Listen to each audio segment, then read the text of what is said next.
Good evening. Okay, chapter 4, the Allaway family. Let's get started. So I'm gonna try to not move the screen until I need to get to the next paragraph. Okay, so let's do this. So although there were a couple of hundred pages in the book that Peodor gave to Eriko, she finished it in one night. Peodor's paternal grandfather was born in Glasgow, Scotland, along with his childhood friend Fergus Sayach, also known as Shaw. And again, apologies for mispronouncing these names. I'm just doing research on the internet, and okay, these names sound really good. Is how I do this, and I'm like, but I have no idea how to pronounce these names. So apologies for butchering these names. So after they graduated from the University of Glasgow, they married their respective brides. At the wedding reception, Pedro's grandfather dropped an emotional bombshell on his father after decades of unending verbal abuse. He announced that his new bride are leaving the country, never to return. The father got angry and threatened to off himself.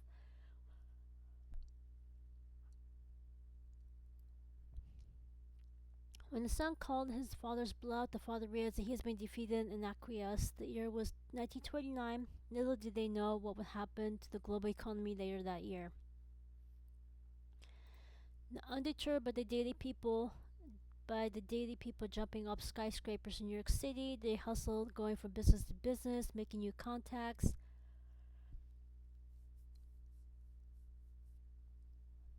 The first breakthrough came when they came across St. Andrew's Society of the State of New York.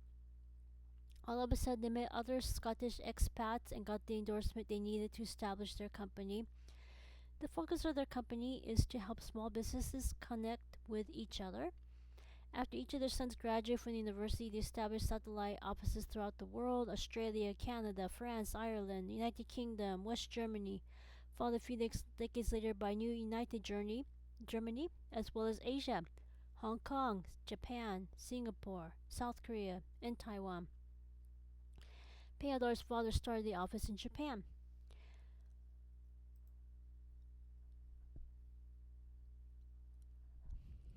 The next breakthrough happened when Peodor and his childhood friend, one of Fergus's grandsons, started attending University of Southern California. They met a lady who missed a lot of classes. When Peodor pressed for an explanation, she waved off his concern. However, Peodor knew that air quotes "nothing is wrong" actually meant something is seriously wrong. After getting the okay from her parents, she's also from New York City. They took her to a team of surgeon specialists to the former West Germany before the country was reunited. When she woke up in surgery, she was given the diagnosis of stage 1 endometriosis. As a thank you, her parents offered her daughter to marry Peodor. However, Peodor's intuition told him that they might be related. His maternal grandmother is from the Murphy family of New York City. Okay, let me move the screen over. Her father is from the Murphy family of San Francisco, California. Now, granted, I do understand some of you are like, Murphy is a common name. What makes him think that they might be related? Just because his maternal grandmother's maiden name is Murphy and her, birth name is Murphy. Anyway, as a result, Pedro stepped aside and has childhood friend Gavin Ewan Shaw marry Maria Mashing Murphy instead. At their wedding in New York City, they went to Ellis Island. After going through paper records, they realized that they had one set of 3 times great grandparents in common: a Joseph and Mary Murphy from Ireland. Gavin wasn't initially pleased that Pedro handed Marie over to him. However, over the years, he slowly softened down and realized that they are the best possible match to each other and each other's respective families. They went on to having a son in 1990 and a daughter in 1993. This led to a temporary crisis for Pedro's grandfather, who would marry his youngest grandson. His bucket list included marrying off his youngest grandson and youngest granddaughter.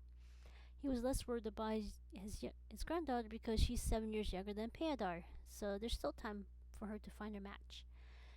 Now, Peodar's elder sister, Fiona, I know some of you are like, oh my gosh, all these Scottish names. But anyway, Peodar's elder sister, Fiona, found her husband in Central Park in New York City. He was preparing to film his next short for graduate school at Columbia University. She was home for some vacation from Dartmouth College. Both of her parents met there. He didn't realize that he was filming her when he suddenly turned around. She suddenly turned around, smiled gently, and waved to the camera. He almost dropped his video camera. I know some of you are like, oh, typical, first meeting story. Anyway, Colin Grant was one of two fraternal twins born in New York City. His twin, Craig, again, I know, Scottish names, graduated from the University of California at Los Angeles on the full football scholarship and currently lives there with his wife and twin boys. Their mother was born and raised in Japan. After the war, she had a tough time finding a job and a mate. With the parents' permission, she moved to New York City. She not only found a job, but she found a mate. She was concerned about the fact that he wasn't Japanese. However, since she was completely transparent with her parents, they gave her their blessing. When she realized that she was in the family way, her husband flew her back to Japan. However, since the doctor realized that she was carrying twins, he told her that he doesn't have the specialized knowledge and skills to deal with a high-risk pregnancy. As a result, she and her mom flew back to New York City. There, a team of doctors were prepared to quickly switch to a cesarean section if needed. Fortunately, both her and her babies were delivered naturally and safely. Okay. Now, Fiona, Peodar's elder sister, her first baby was a daughter, Rodina. The second time she was in the family way, she had a life-threatening complication, hyperemesis gravidarum, and spent the week in the hospital while doctors rushed to stabilize her condition and make sure both her unborn twins are okay. She had a boy and a girl, Alan and Anna. Back to Peodar, while his mother was in the family way with him, she suffered a miscarriage. Although his mother did not disclose this until Fiona's doctor told her that she's carrying twins, Peodar kind of knew that he had lost his twin. 6 months after he was born, he was rushed to the emergency room where the doctors gave his parents the grim diagnosis: he has cystic fibrosis. His grandfather immediately gathered together a team of specialists to try to extend his life and improve the quality of his life as much as possible. Every year, he donates part of his earnings to the Cystic Fibrosis Foundation of Maryland. The same year that Gavin and Maria got married, it was the same year the subsequent surrounding area experienced a devastating Lehman Brothers earthquake. I think this should probably be like next paragraph, right? Yeah. Okay. So the same year that Gavin and Marie got married was the same year subsequent surrounding areas experienced a devastating Lehman Brothers earthquake. Much to everyone's relief, the entire Murphy family was safe and accounted for. Those who were injured survived and made a complete recovery. The Allaway and Shaw families offered the Murphy family subsequent their full support and assistance. While they were in the Bay Area, Peodar's grandfather had Peodar go through the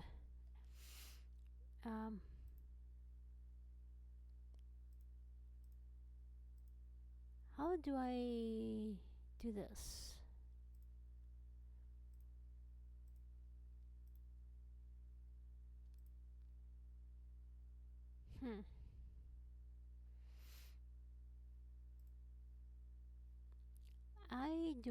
Oh gosh.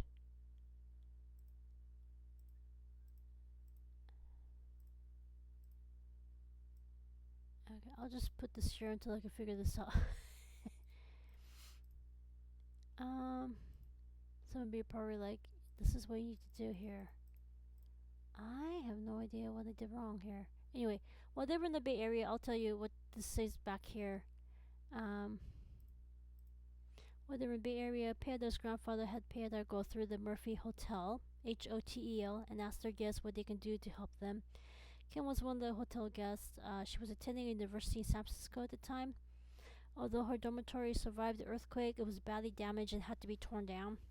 As a result, she was one of the many students who were displaced. When he knocked on her door, Pedar knocked on Kim's door. She answered that he realized that she is carrying the spirit of his late twin. Also, since he helped Maria recover from her surgery and diagnosis, he also realized that Kim has the same condition. Um, Although Pedar's family welcomed Kim with open arms and offered marriage, Kim's family would not hear anything of it. Even though Kim kept her friendship completely transparent to her family, they expected both of their foreign born daughters to marry their own kind and give them grandchildren who are 100% Japanese. The Allaway family knew about this ahead of time and carefully prepared for their heated meeting. They offered Kim's family a reverse dowry as well as any assistance they might need since they are literally taking their daughter away from them. Much to their relief, they acquiesced. A few years later, Kim's father needed surgery.